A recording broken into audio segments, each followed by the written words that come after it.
अस्सलाम वालेकुम नाज़रीन, ऐसी और वीडियोस देखने के लिए हमारे YouTube channel Al Kabir TV HD को सब्सक्राइब जरूर करें और घंटी के बटन को दबाना ना भूलें ताकि हमारी वीडियो सबसे पहले आप तक पहुंच सके। शुक्रिया। ओ नंबरदार जेब पैसे हैं कहना कितनी दीवारा थे गई हैं बाल बोकल डावनिया खादे वेन ते बेगा मुतू लड़ दिए भाई मेरे को कपड़े घेंदे शॉपिंग घेंदे अरे परेशानी है क्या करा।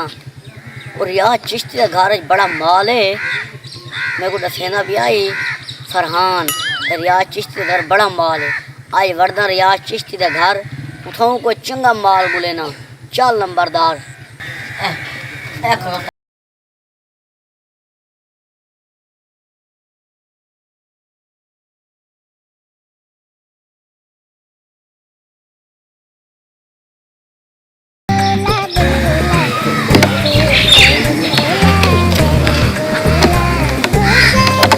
खाली है खाली है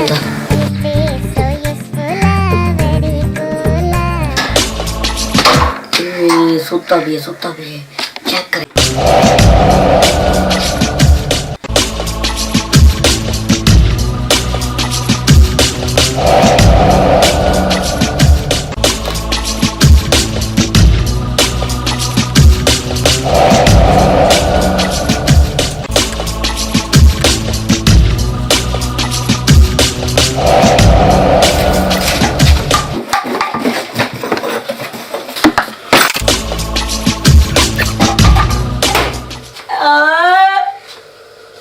पुत्र लगता तो तू कोई मैनू खानदानी है पर ये किहड़े काम करदा फिरना लगता किस हालात तो तंग आके तू एक कदम चुके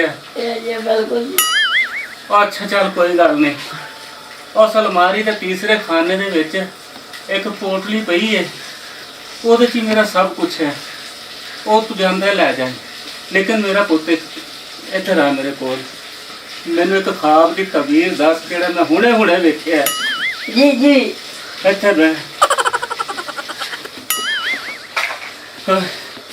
मैं ख्वाब विच की वेखिया कि मैं सराह च फिरदा पिया तू एक बड़ी सारी चील मेरे कोल आई है और आवाज़ा दे रही है आसफ आसफ आसफ ते इत्थे नाल ही मेरी अख खुल जाती है ते मेरा पुत्र यदि मैनू तबीर दस यदि तबीर की है। अच्छा हाँ मैं तबीर दसा हाँ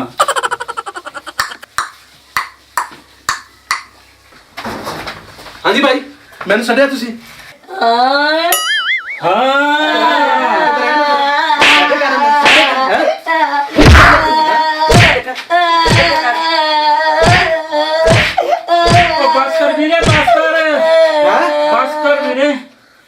इंसान है तेरे वास्ते इन्नी बड़ी है बस कर।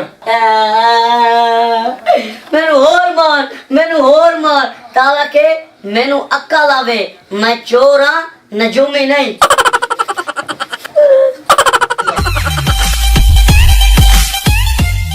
अस्सलाम वालेकुम नाज़रीन, ऐसी और वीडियोस देखने के लिए हमारे YouTube channel Al Kabir TV HD को सब्सक्राइब जरूर करें और घंटी के बटन को दबाना ना भूलें ताकि हमारी वीडियो सबसे पहले आप तक पहुंच सके। शुक्रिया।